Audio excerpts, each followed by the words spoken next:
Hillview. That's the storm system. This red line is the piping system. Each dot is a catch basin.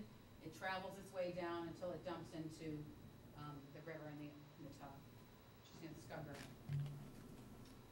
Okay, this is the Hood School, and I'm going to ask Wayne Hardacre to just give you a little synopsis of what's been going on there with the ice. We're going to be doing some infiltration here at the Hood School, but I think it's important for you to hear from him that, you know, why this is an important location. Thank you. When Janice invited me to take a look at this project, we met with Len McKay, our principal, and Mike Sargent, our town engineer. If you look on the drawing, which is I think a real safety hazard, right here. You can see there's an asphalt curb. This is when you drive into the school. Water is constantly running over the edge. It sheets across the parking lot and freezes. Such that I send my ground sweep here every morning in the wintertime to make sure it's sanded and salted. And if it melts off, we have to go up the next morning. If we can find a way to stop that, and I think that's a goal from a public safety standpoint, we can find a way to stop that infiltration, because the land to the left is higher, it runs down, and it builds up, goes over the curb, and sheets right across. And this is the bus parking, the bus turnaround, and also the parents come around here every morning to drop their children off, and it's a safety hazard. So from my standpoint, if we can stop the infiltration and do something productive with the water, it's a plus. It's a win-win. And I think this is the back area, Wayne, for the near the exit doors. Yeah, that's the exit door of the cafeteria. And that's the gymnasium. These are two other areas. They're all in the same alcove. Maybe better if I show you. Okay, this is a picture of the Hood School aerial, and this blue line represents the runoff that he was showing you from this area.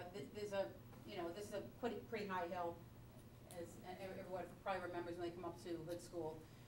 So when this was constructed, there was a plan for a catch basin to collect that runoff in that area before it came out into the street, but catch basin was never installed. This one's here, but the actual piping goes straight down this way.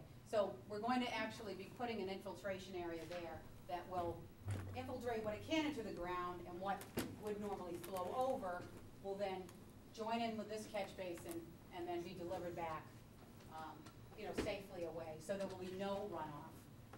Currently, this is just an ice slick that is constant.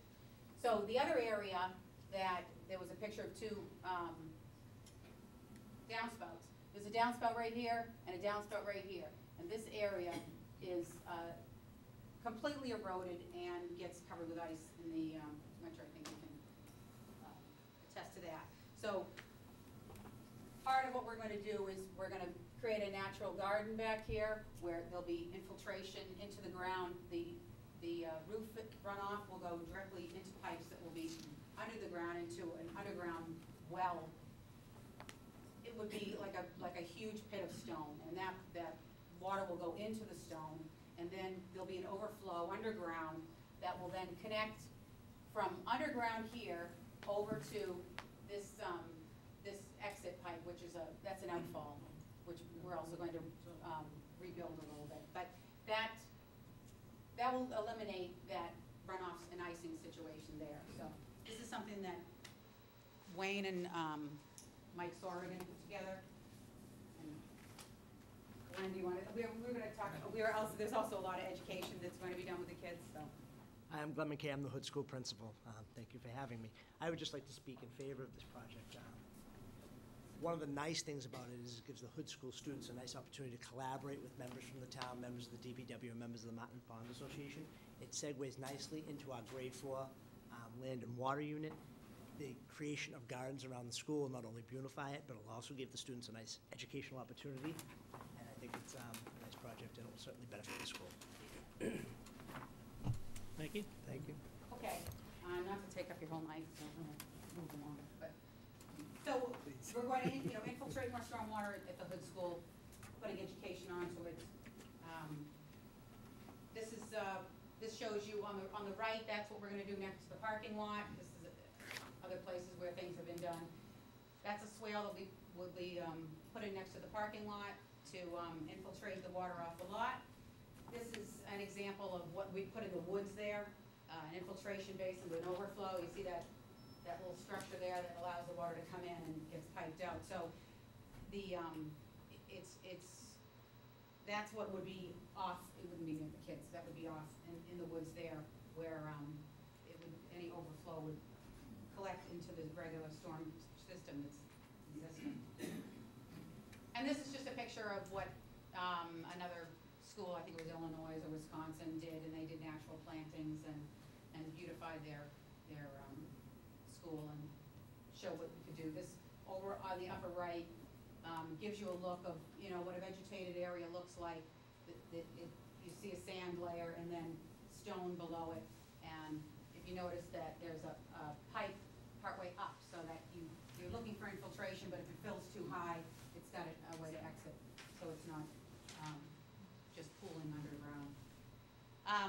The last thing I want to talk about is that another thing that we built into this project was a town-wide rain garden program, and Charlene is the vice president of, Charlene Maloff is the vice president of the North Reading Garden Club, is going to be helping head up that part of the program. She's going to help us, the garden club's going to help us with some designs for some people around town. We're going to recruit some people that will want to infiltrate stormwater on their property. And do you want to just say something about that? You're going to do something on the town common.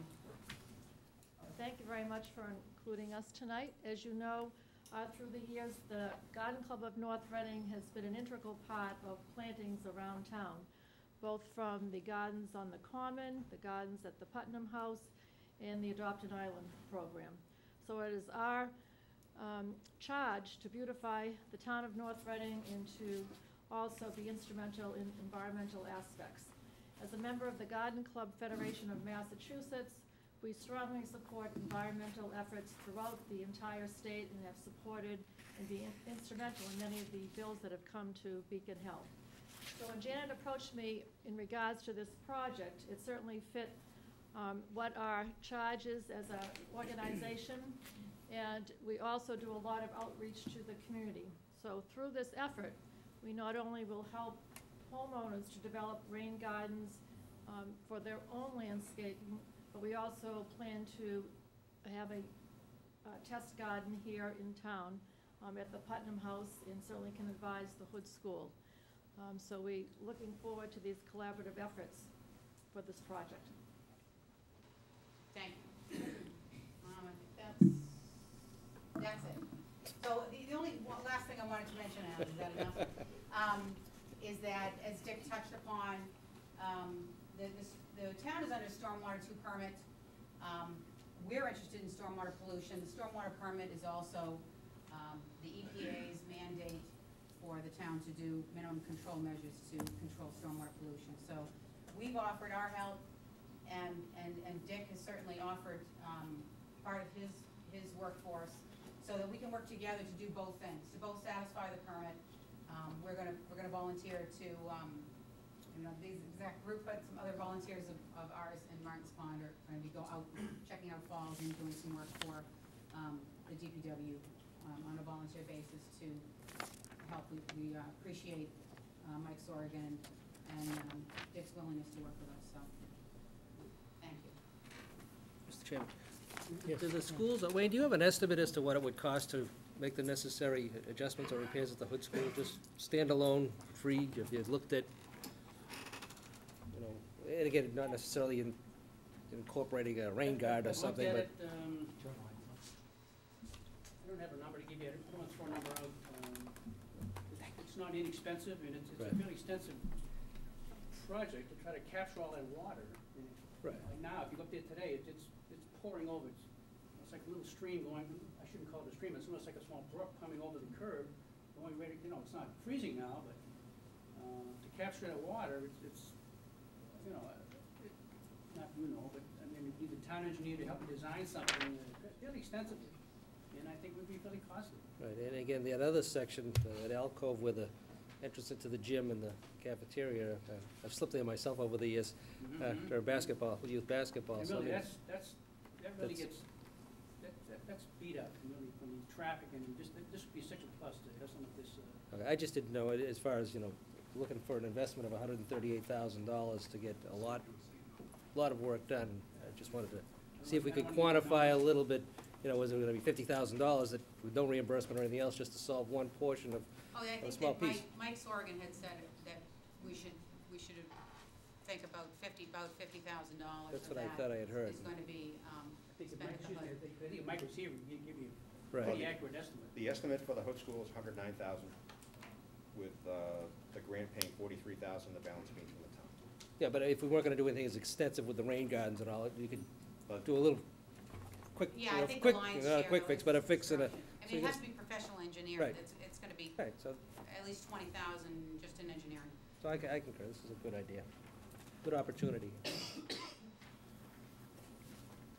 Any further questions? Yeah, I do. Sean? Just in terms of opportunity, this is another situation where if we don't act upon it, the grant will be gone. Yes, we are aware that capital items are October, often heard in October. This last October, we did not know that we had been awarded the grant.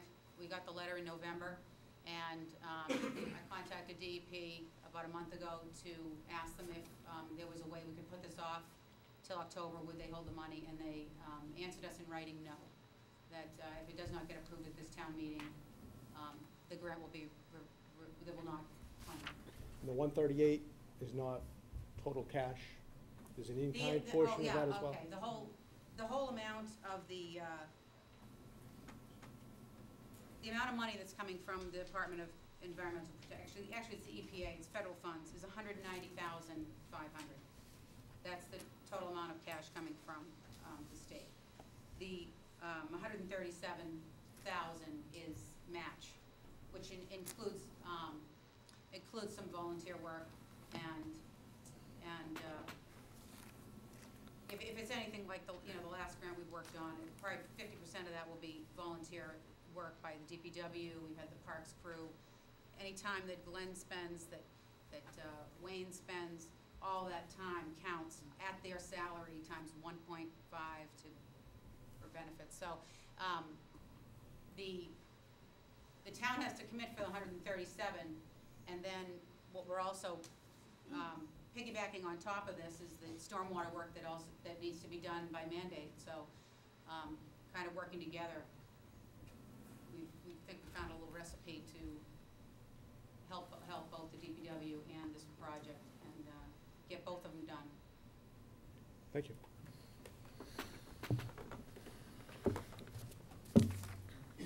Mr. Chairman, I move to recommend, further recommend that this be considered at the April session of town meeting. Second.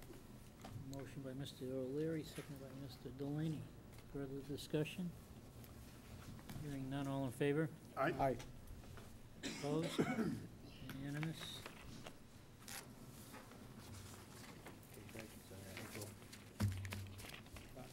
I think I'd like to make one point to our board members, that what we're talking about here so far tonight is up to $1 million on the school.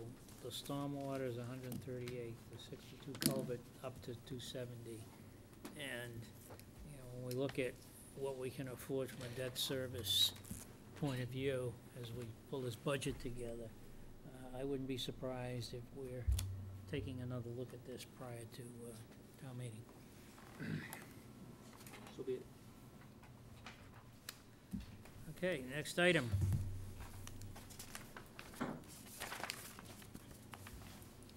Transfer rebates from energy conservation projects.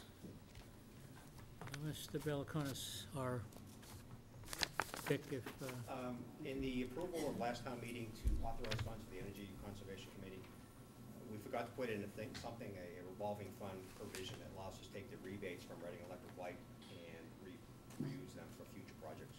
So that's this is the rebates, not the savings that we might obtain over Correct. time. the direct rebates for the construction work. we're looking right now in the order for the two projects authorized, like $12,000 to $13,000.